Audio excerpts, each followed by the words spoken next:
Boa noite, meus irmãos, tudo bem com vocês? É muito bom estar aqui novamente para compartilhar com vocês uma palavra, um estudo, né? Dar continuidade ao que nós temos estudado nas últimas semanas. Tivemos uma pausa, né, por conta do Intertim. Quem pôde comparecer aqui na sexta-feira, quem sabe o que aconteceu, sabe que foi um tempo maravilhoso e que nós vimos, né, nesses jovens, nesses adolescentes, uma geração cheia do poder de Deus, uma geração de homens e mulheres de Deus, e foi incrível mesmo. Dando continuidade aqui ao nosso estudo, eu quero fazer uma oração antes de iniciarmos. Espero que esteja ainda fresco em sua memória os últimos sextou, né, as últimas palavras que nós falamos aqui. E vamos orar para começar. Senhor, muito obrigado por mais esse dia. Muito obrigado por estarmos aqui bem unidos para aprender mais de Ti, para cultuar a Ti e para sermos pessoas que buscam sempre mais Te conhecer, sempre Te conhecer mais e mais. Abra o coração de todo mundo que vai ouvir. Usa-me, Senhor, como instrumento para falar não o que eu quero, mas o que o Senhor quer que eu fale. Me usa como instrumento, me esvazia de mim mesmo, me esvazia de minhas próprias convicções, de minhas próprias certezas e abençoe a vida de cada um ao qual esse vídeo irá chegar. É isso que eu te peço e desde já te agradeço. Em nome de Jesus, amém. Então, irmãos, dando continuidade aqui, eu prometo tentar ser um pouco mais sucinto, um pouco mais rápido do que da última vez. Eu falo muito, né? Mas vou tentar ser bem sucinto porque o assunto hoje é um pouco extenso, mas eu tentei compactar ele o máximo possível. Vamos começar falando primeiro da transcendência divina. E para falar disso, nós temos que entender o que é transcendência. O que é algo transcendente? Isso é algo que excede, segundo o dicionário, todos os limites normais. É algo sublime. Algo transcendente é algo superior, que ultrapassa a natureza física das coisas. E Deus é transcendente. Transcendente.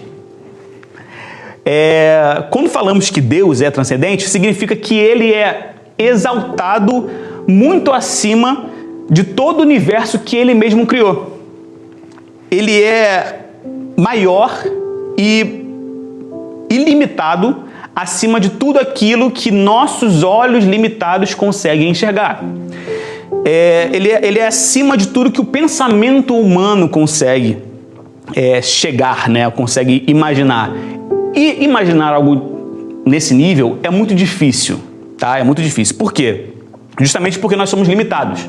Nós estamos acostumados com barreiras, com limites, com conceitos que quando nós estamos falando de Deus, da natureza divina, esses conceitos não se aplicam, certo? Falar que Deus está acima de todas as coisas não significa uma distância física, tá?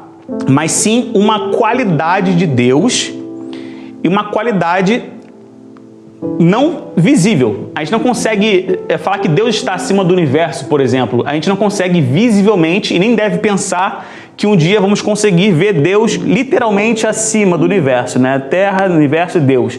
Porque isso não significa uma questão física, mas uma questão que envolve a magnitude do poder de Deus, certo? Eu não sei se talvez o João está aqui comigo, talvez alguns mais curiosos tenham visto nas últimas semanas.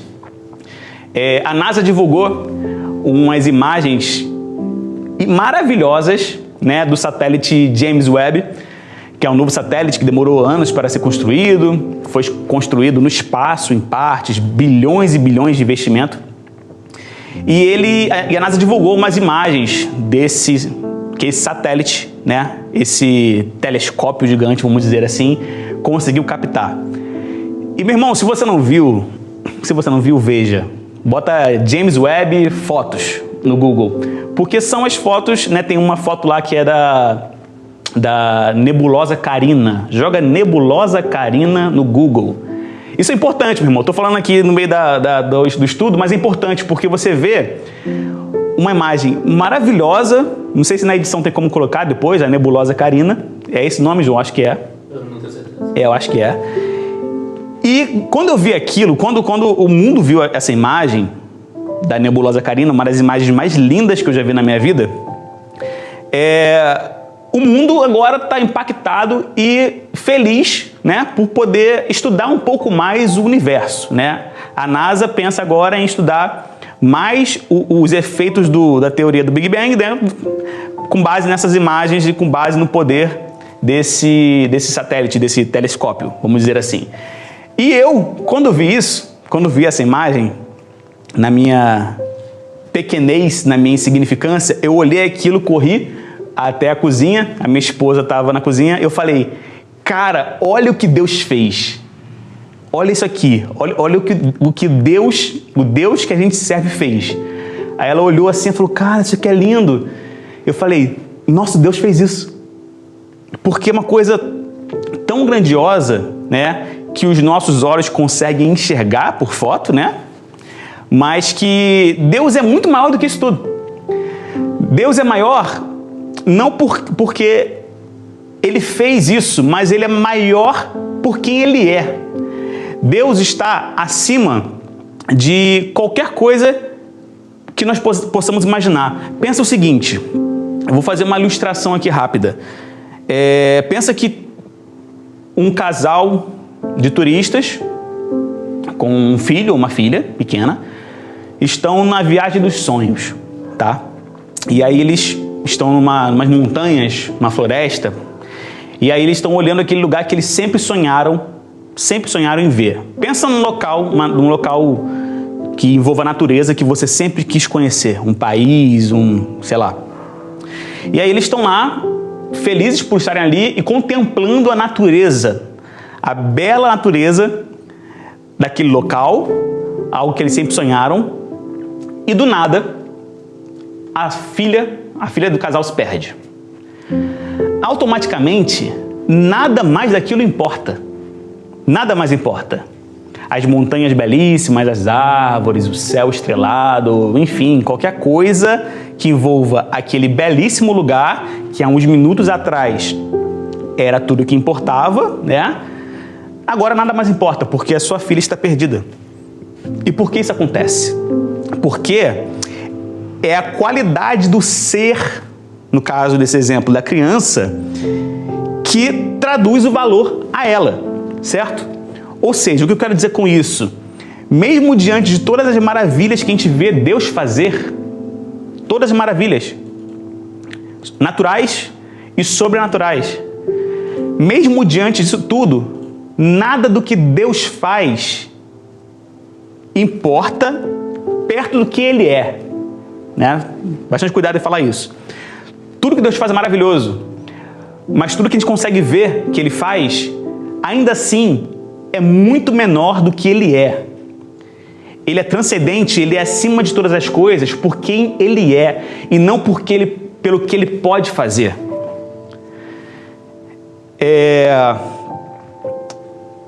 E por que é importante nós sabermos disso? Temos essa ciência de que Deus está acima de todas as coisas, de toda a criação. Porque é muito interessante saber que mesmo sendo o nosso Deus alguém tão grandioso, tão poderoso, Ele ainda assim é o responsável, né? Nós temos esse consolo, né? De que Ele é o responsável a estimular o nosso coração a encontrar Ele, a tornar Ele conhecido e a amá-lo. Ou seja, a pergunta que fica, né? Como pode um ser tão grandioso nos amar tanto? Como pode um ser tão grandioso se importar tanto conosco? Né? Como pode, dentre todas as criações que ele fez, tudo que Ele criou, tudo de grandioso que Ele fez, ainda assim Ele se importar em estimular nosso coração a buscá-lo, em estimular nosso coração a conhecê-lo e a amá-lo? Isso é um privilégio, meus irmãos. Isso é um privilégio. É bom, traz paz no coração saber que um ser tão poderoso e tão grandioso nos ama tanto. E também outro ponto, porque é importante ter noção da grandiosidade de Deus. Porque é através dessa certeza de que nós somos pequenos, da certeza da nossa insignificância diante de um Deus tão grande, que nós buscamos santidade. Nós evitamos pecar, né? Paulo, em Romanos 3,18, quando ele fala um pouquinho sobre a psicologia do pecado, né? Romanos 3 fala um pouquinho sobre a psicologia do pecado. Paulo vai falando ali sobre características da igreja ali, né, que ele estava em a carta aos Romanos, né? Ele vai falando características dos pecados que aquela igreja foi cometendo. E no versículo 18 ele fala: e não havia temor de Deus perante seus olhos. Ou seja, a ausência de temor fazia aquele povo pecar. E quando a gente fala em temor, tem até não vou mencionar aqui, né? Mas teve até uma celebridade famosa, não cristã, que há umas semanas atrás postou na internet, falou que não entendia porque tinha que ter medo de Deus, que temor é uma palavra que não deveria ser usada ao se referir a Deus, porque temor é algo ruim, né? Isso é uma pessoa não cristã falando, né? E ela não poderia estar mais errada, porque além de temor não significar apenas medo, mas sim uma reverência, um respeito, quando nós temos temor a Deus, ou seja, quando nós sabemos que nós somos pequenos diante da grandiosidade de Deus, nós buscamos ser santos, buscamos não pecar. Por que isso, né? Quando a Bíblia retrata alguns encontros, né, de pessoas com Deus, com a figura de Deus, de alguma forma, essas pessoas tinham medo, certo? Sempre que Deus aparecia, tinham temor, tinham medo no ambiente, certo? Foi assim quando ele falou com Abraão, que ele se prostrou na terra para ouvir. Moisés, ao ver Deus na sarça ardente, ele escondeu o rosto com medo de olhar.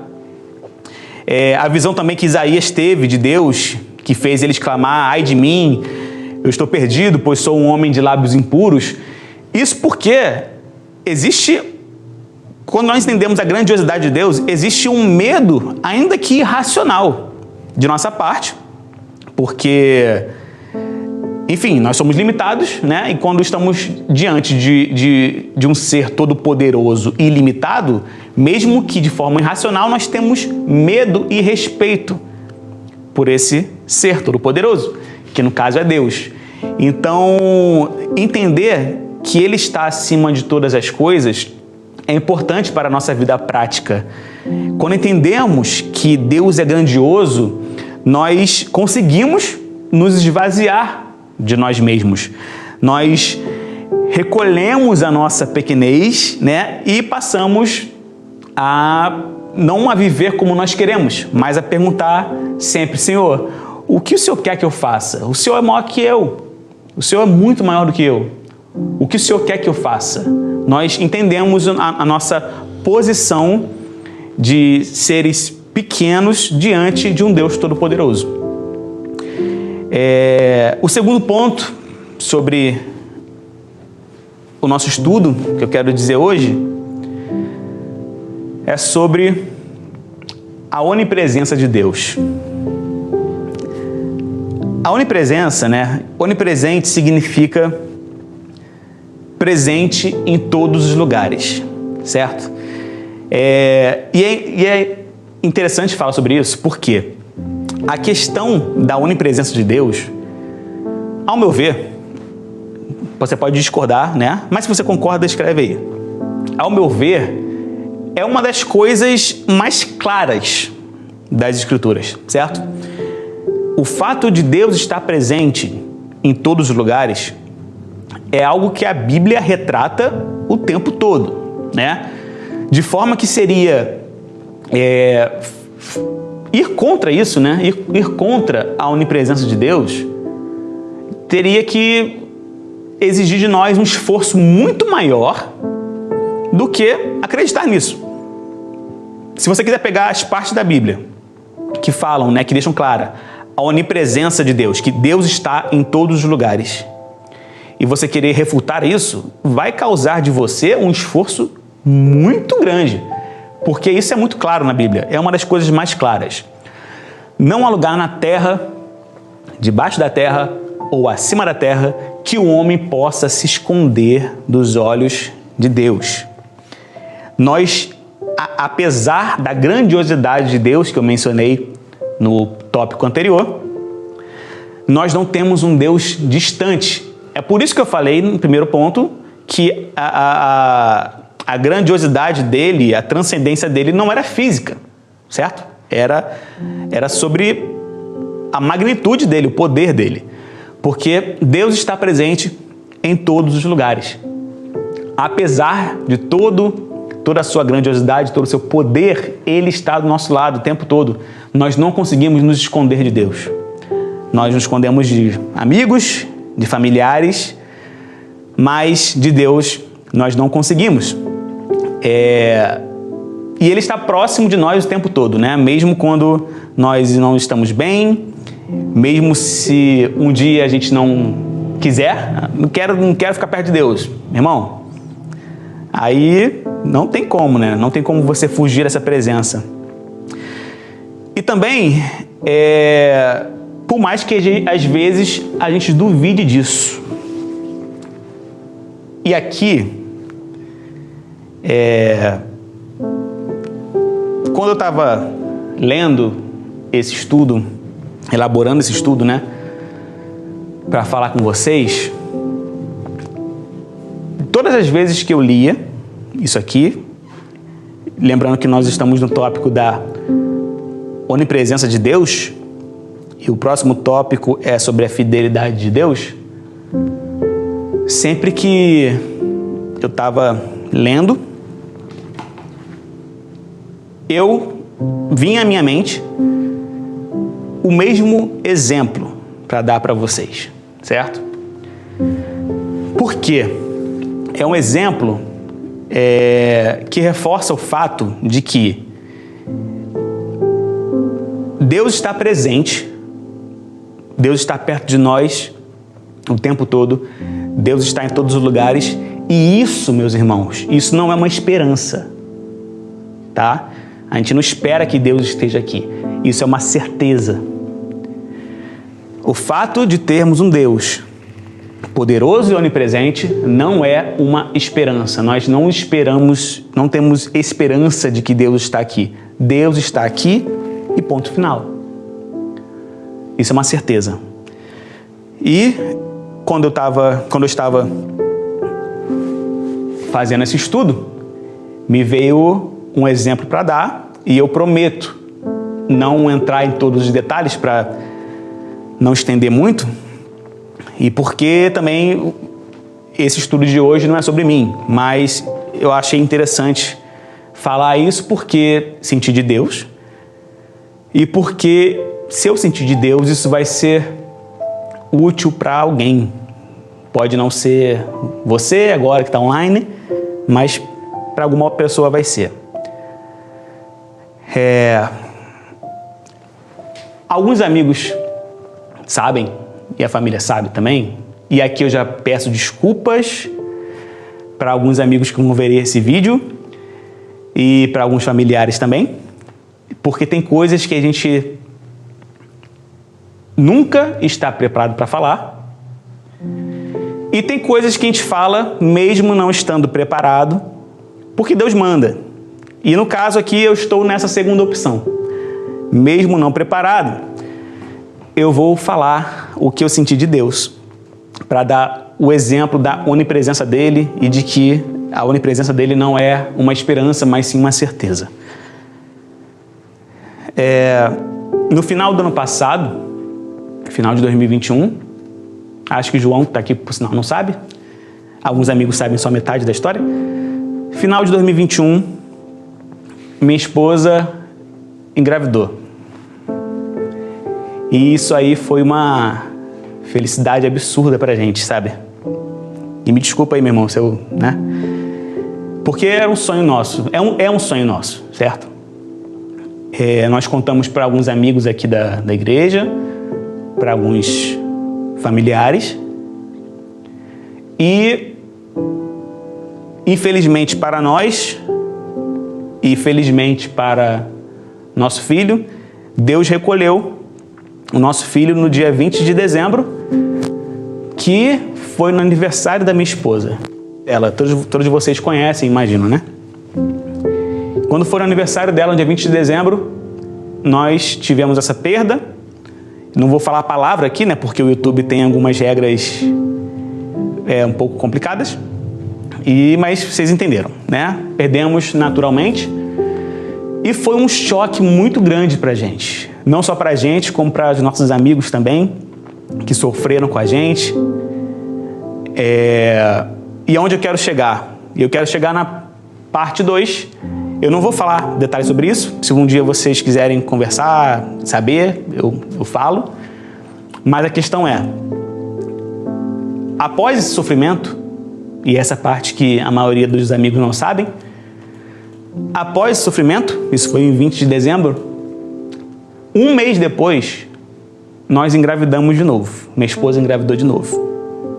Janeiro desse ano.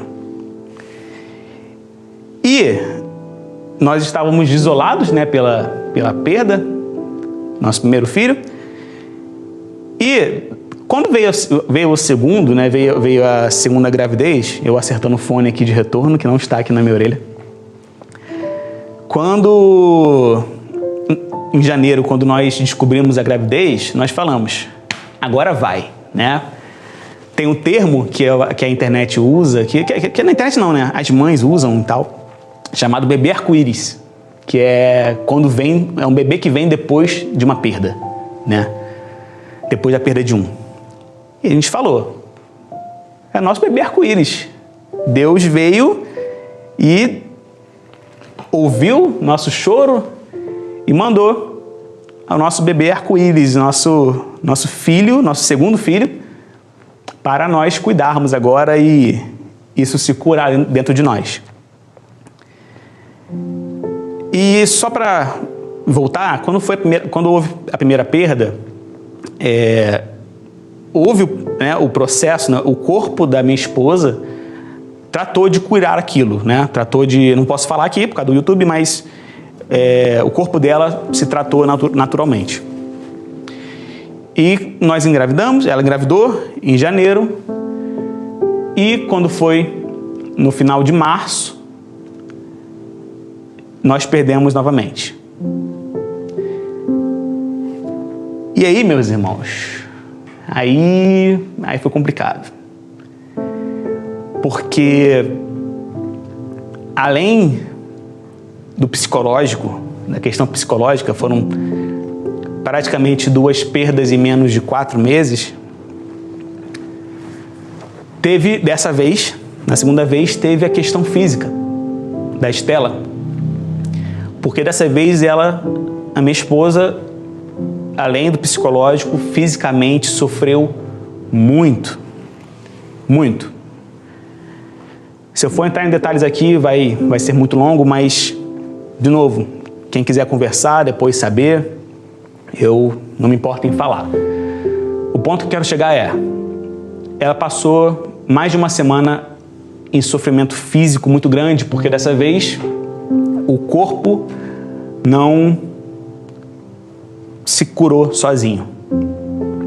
E ela teve que fazer um procedimento.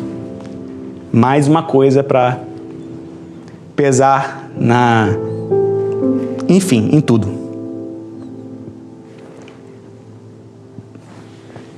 E o que aconteceu foi o seguinte, onde eu quero chegar. Minha esposa se internou no hospital, num bom hospital, graças a Deus. Mas, nessa segunda vez, diante de todo o sofrimento psicológico que a gente estava sentindo pela segunda perda, e diante de todo o sofrimento físico que eu via ela passando, ela se contorcia de dor, ela sangrava. Eu falei uma frase repetidas vezes. Eu falei para ela, eu falei para minha mãe. Mãe, se você estiver vendo, você vai lembrar. E falei para minha irmã também, por telefone. Eu falei assim: eu sei que Deus está aqui,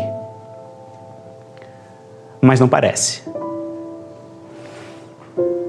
E eu lembro e aí é onde eu quero chegar, sobre a onipresença de Deus. Eu lembro que eu estava minha esposa se internou numa noite, né? E ela ia fazer o procedimento pela manhã, no dia seguinte. E ela estava internada, a gente estava no quarto, e ela chorava muito, e ela estava muito nervosa com o procedimento, e a gente sofria muito, e eu segurei a mão dela e falei: cara, eu sei que Deus está aqui, mas não parece. E ela falou assim: não fala isso. Eu falei: não, eu sei que Ele está. Eu sei que Ele está. Mas não parece, não dá para sentir aquela, como eu te falei, irmãos, né? Nossa pequenez, né? Nossa insignificância. Parece que Deus está olhando para um outro lado aqui e passou por nós aqui rapidinho e não reparou. Enfim, aquelas coisas que vêm quando a gente está completamente desestabilizado emocionalmente, né? E aí, meu irmão, faltava 1 hora, um pouco menos, para Estela ir para o centro cirúrgico para limpar o seu útero, né? E ela estava muito nervosa, e eu, como marido, né, não podendo fazer nada, a gente se sente, né? A gente se sente como a gente é, pequeno. E uma hora ela falou assim: eu tô com muito frio, pede um cobertor para mim. Aí eu: tá bom, pedi um cobertor para você. E aí, né, na cama de hospital tem aquele botãozinho que você chama os enfermeiros de plantão, né? E eu apertei aquilo e nada. Apertei várias vezes e nada. E fiquei ali uma meia hora pensando assim: olha, eles devem estar ocupados, né? Alguém vai aparecer aqui e eu vou pedir um cobertor para ela. E eu fiquei ali triste, pensando nas coisas. Não queria sair para deixar ela sozinha, porque estávamos sozinhos no quarto. E ela estava muito mal, eu não queria sair de perto dela nem um minuto. E aí, depois de uns 30 minutos, eu falei assim: ninguém vai vir, né? Então, eu vou lá arrumar um cobertor para você. E pensando nisso, tipo assim, cara, não parece que Deus está aqui. A gente sofrendo, perdendo 2 filhos em 3 meses, um pouquinho. Minha esposa sofrendo. Onde está Deus, né? E aí, meu irmão, depois de ter esperado uns 30 minutos, eu abri a porta do quarto para sair, para buscar o cobertor para ela. E assim que eu abri a porta, passou uma pessoa com roupa do hospital, crachá, e de máscara, obviamente, por causa da pandemia e também porque era um hospital, né? E assim, meu irmão, se você passar de máscara perto de mim, eu não vou te reconhecer, tá? Eu sou um péssimo fisionomista, sempre fui, e a pandemia só deixou isso mais evidente. Eu tô aqui com o João aqui do lado. Se o João botar uma máscara agora, eu já não vou saber quem é ele. Eu sou assim, me desculpe. E assim que eu saí, no mesmo segundo que eu saí, passou uma pessoa, uma mulher, com roupa do hospital, e passou na minha frente, me olhando. Eu olhei para ela, eu falei: conheço ela. E ela provavelmente olhou para mim e falou: conheço ele, eu de máscara também. Ok, Eu poderia ter parado ela ali, né? Mas ela estava andando um pouco rápido, olhou para mim, eu olhei para ela, olhou para trás, eu olhei para ela. Ok. Até pensei assim, poxa, ela deve ser uma enfermeira que tá querendo saber o que eu quero aqui. Não sei, ela poderia me ajudar. Mas aí eu fui procurar outra pessoa. Procurei, saí num lugar onde tinham vários enfermeiros sentados, ou seja, eles não estavam ocupados. As coisas tinham acontecido daquela forma. E eu fui para outro corredor, porque eu não consegui falar com esses enfermeiros, porque eles estavam numa sala de vidro. Fui para outro corredor e dei de cara de novo com essa mulher, com roupa do hospital, crachá. E eu falei, vai ser ela mesmo que vai me ajudar a arrumar um cobertor. E eu falei assim, olá, tudo bom? Bom dia. Então, minha esposa, ela tá internada, ela tá precisando de um cobertor, tem como você me ajudar? Aí ela falou assim, os dois de máscara. Sua esposa se chama Estela? Aí eu, sim. Aí ela, você é o Pablo? Eu, sim. Ela, sou eu, a Tati. Aí eu olhei pra ela, de máscara, aí eu olhei pro crachá e falei, Tati do Charles, meu Deus, Tati do Charles. Falei, olha, Tati, desculpe. Você é de máscara, não vou te reconhecer, pedi desculpa e tal. E ela perguntou assim, o que a Estela tem? Eu vou arrumar um cobertor para ela, mas o que aconteceu? E eu falei, Tati, se você... Tati e Charles, né? Se vocês estiverem vendo aí, saiba que vocês são uma bênção na nossa vida. E a Tati falou assim, eu vou lá com você, vou pegar o cobertor e vou lá com você. Tá bom. Aí ela entrou no quarto e, meus irmãos, o que ela fez foi, ela segurou a mão da Estela na cama e falou o seguinte, falou várias coisas, que eu não vou falar agora, depois, né?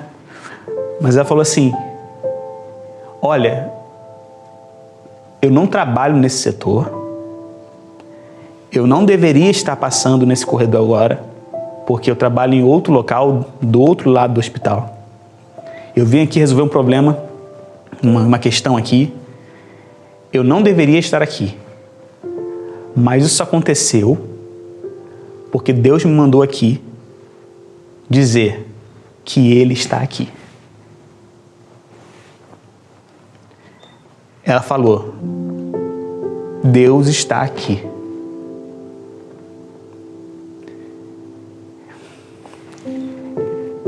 Irmãos, eu chorei tanto, Estela chorou tanto, porque assim, depois a gente pode falar pessoalmente, Tati pode falar também, porque não era para ela estar ali.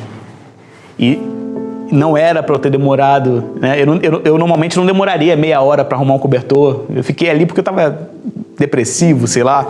Mas tudo aconteceu porque Deus usou a Tati, do Charles, para ir lá e falar que Ele estava lá. No exato momento em que eu estava duvidando disso. E aquilo foi tremendo, cara. Aquilo ali foi uma das maiores experiências que eu tive com Deus. Porque é isso, meu irmão, testemunho não é só vitória, não. Testemunho é quando você percebe que apesar de você estar se sentindo no fundo do poço, ainda assim, no fundo do poço, você não está escondido dos olhos de Deus. E a Tatiana entrou lá e falou, olha, Deus mandou dizer que Ele está aqui e que vai ficar tudo bem. Ele está aqui. E aquilo foi incrível, porque Estela estava muito nervosa para ir pro procedimento. E aquilo acalmou ela. A presença de Deus não nos curou naquele momento, mas nos tratou, nos consolou. Mesmo quando eu achava que Ele não estava lá, ou que ele estava alheio ao meu sofrimento. Todas essas coincidências aconteceram. Tati estava um tempo também, segundo ela, né? Que ela falou, estava um tempo sem ir no hospital para aquele trabalho. Enfim, Deus fez tudo perfeito para usar a vida dela para falar: eu estou aqui, vocês não estão sozinhos. E depois a Tati cuidou da gente, da Estela, né? E Tati, você e o Charles são uma bênção na nossa vida. Você não tem ideia do quanto você foi usado naquele dia, naquela manhã. Deus te usou de uma forma grandiosa e nós fomos consolados. A gente sofre ainda, óbvio, mas agora a gente sofre com a certeza de que temos um consolo o tempo todo, né? E por que a gente sofre, meus irmãos?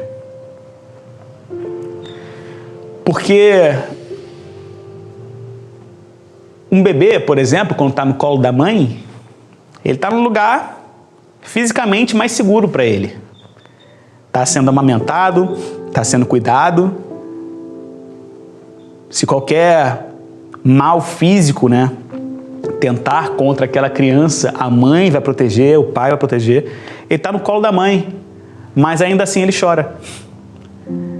Porque,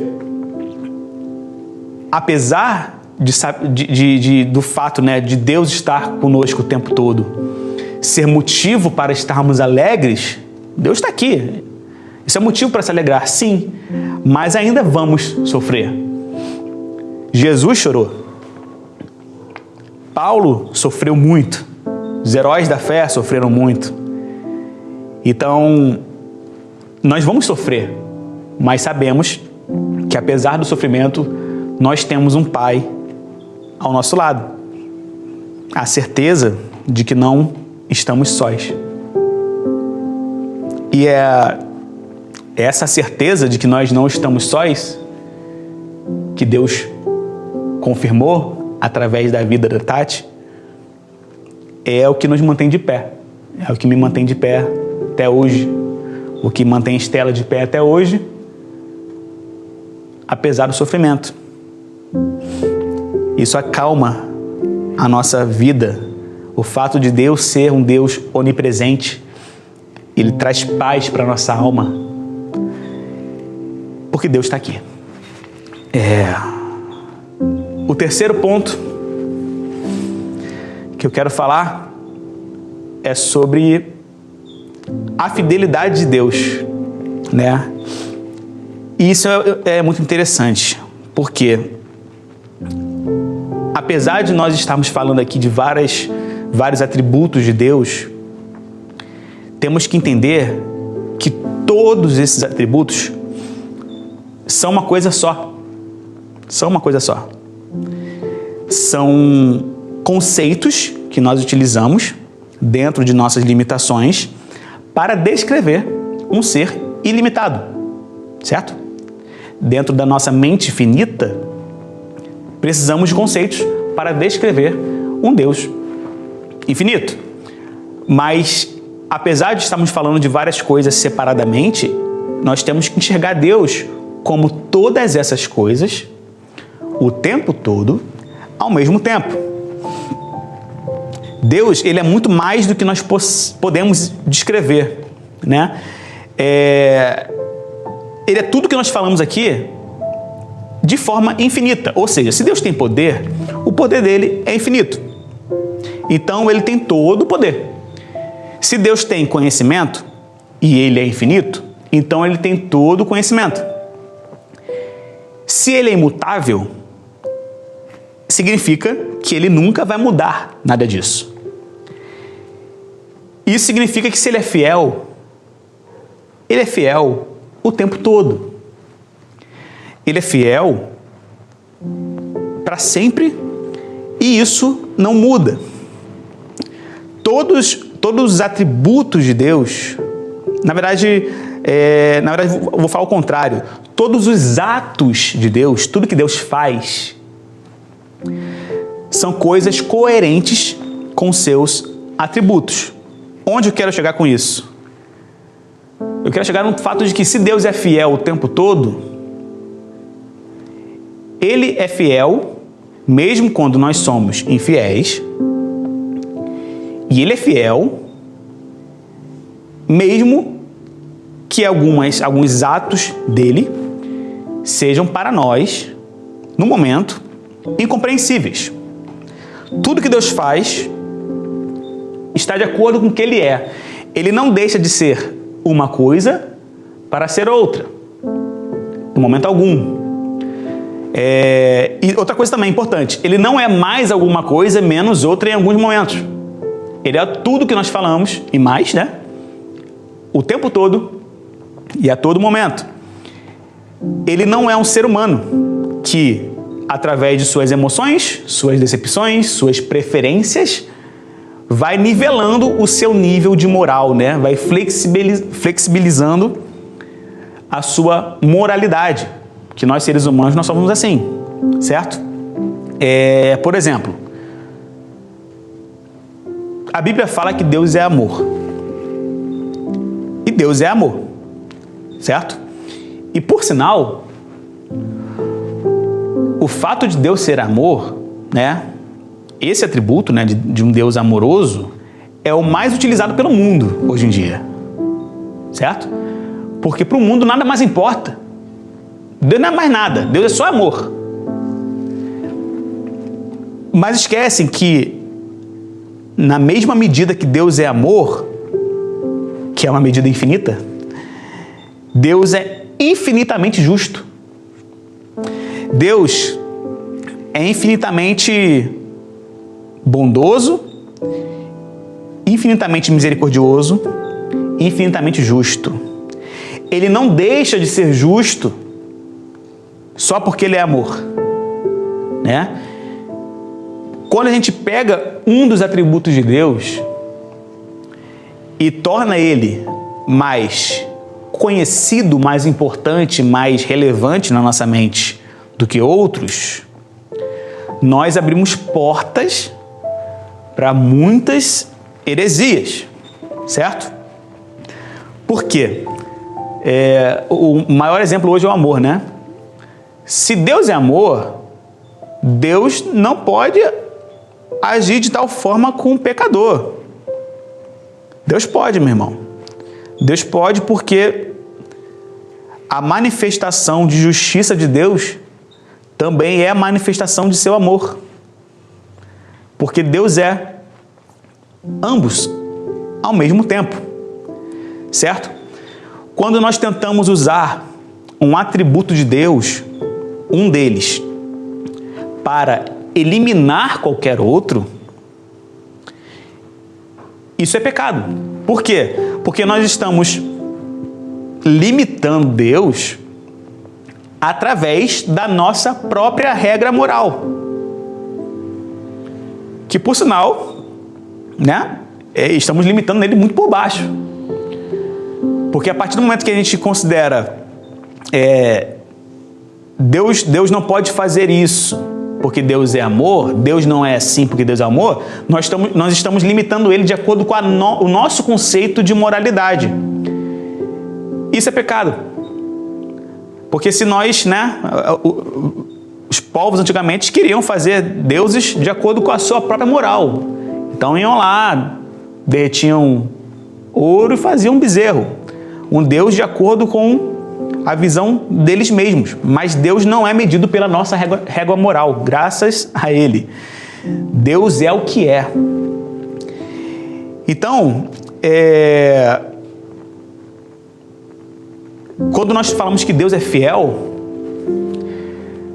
estamos dizendo que Deus é fiel apesar de não entendermos algumas coisas que acontecem conosco. Certo? Acabei de dar um exemplo de algo que aconteceu na minha vida que na hora eu não entendi. Eu não entendi. Mas se a palavra de Deus diz que a vontade dele é boa, perfeita e agradável, significa que, mesmo que eu esteja sofrendo, Deus está sendo fiel comigo.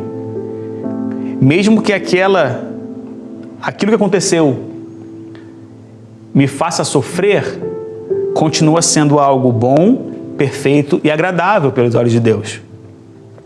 Isso me faz pensar que se as coisas fossem, né, se acontece uma coisa comigo, como aconteceu, e eu estou sofrendo, e esse sofrimento é a vontade boa, perfeita e agradável de Deus, meu irmão, se fosse a minha vontade, eu estaria, sei lá, morto. Muito pior. Porque se Deus é fiel, se a vontade dele é boa, perfeita e agradável, e se Deus claramente estava conosco, no exemplo que eu dei naquele hospital, imagina se as coisas fossem de acordo com a minha vontade. Aonde eu estaria hoje? Talvez eu não estivesse aqui.